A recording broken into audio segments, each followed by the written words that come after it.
కొంతమంది ఆవేశంలో డెసిషన్స్ తీసుకొని అది స్ట్రెంగ్త్ అనుకుంటారు. కానీ అది స్ట్రెంగ్త్ కాదు. తొందరపాటులోనూ డెసిషన్స్ తీసుకుంటారు. అది వాళ్ళ కరేజ్ అనుకుంటారు. కానీ అది కూడా కరేజ్ కాదు. ఎందుకంటే ఒకరోజు ఒక డెసిషన్, ఒక రిప్లై, ఒక రియాక్షన్ అన్నీ ఫాస్ట్గా అయిపోతాయి. కానీ రిజల్ట్ స్లోగా హర్ట్ చేస్తుంది. మనం అడగాల్సిన చోట అడగకుండా, మాట్లాడాల్సిన టైం కన్నా ముందే మాట్లాడితే లైఫ్ మనకి చాలా పెద్ద పెద్ద లెసన్స్ నేర్పించడం స్టార్ట్ చేస్తుంది. ఆలోచన టైం తీసుకుంటుంది, కానీ ఎంత టైము? రిగ్రెట్ కన్నా తక్కువ టైమే ఉంటుంది.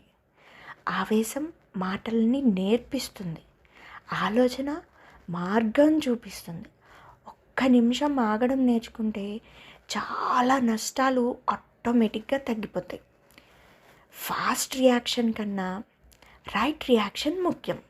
సో ఇంకా ఇది ఎందుకు ఇప్పుడు చెప్పాల్సి వచ్చిందంటే, నేను కూడా ఆలోచన లేకుండా ఆవేశపడి తొందరపాటులో ఈ రెసిపీని చెడగొట్టాను అనమాట. ప్రాసెస్ అంతా మాత్రం చాలా బాగా చేశా. ఎక్కడ చెడిపోయిందంటే లాస్ట్లో అనమాట. ఇప్పుడు బ్రెడ్ని సైడ్స్ అన్నీ కట్ చేసి పౌడర్ చేసుకున్నా, తర్వాత షుగర్ సిరప్ తయారు చేసుకున్నాను.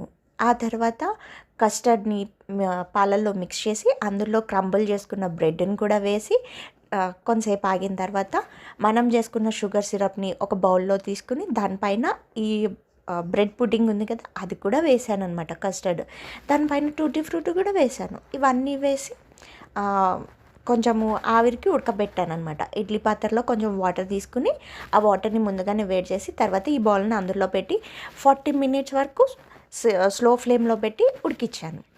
ఆ తర్వాత తీసా. ఆ తర్వాత ఆగాలి కదా, అది చల్లారే వరకు. మనకు ఆవేశం మాత్రం తొందరపాటు అన్నీ ఎక్కువ కాబట్టి అది చల్లారక ముందే దాన్ని డీమోల్డ్ చేశాను అనమాట. చల్లారిన తర్వాత దాన్ని ఫ్రిడ్జ్లో పెట్టి అప్పుడు ఆవేశపడకుండా చల్లారిన తర్వాత ఇది నేను అనుకున్న కన్సిస్టెన్సీ అయితే వచ్చిందనమాట. అంటే ఇట్లా కట్ చేస్తే పీస్ అయ్యేలాగా చల్లారిన తర్వాత వచ్చింది. సో కాబట్టి ఇన్ కేస్ మీరు ఎవరైనా ఫస్ట్ టైం ట్రై చేస్తే కనుక నాలా ఆవేశపడద్దు దయచేసి. చల్లారిపోయిన తర్వాత డీమోల్డ్ చేసుకుంటే బాగుంటుంది అనమాట. ఇది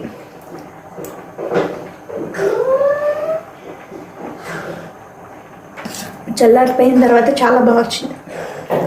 ఆవేశపడద్దు.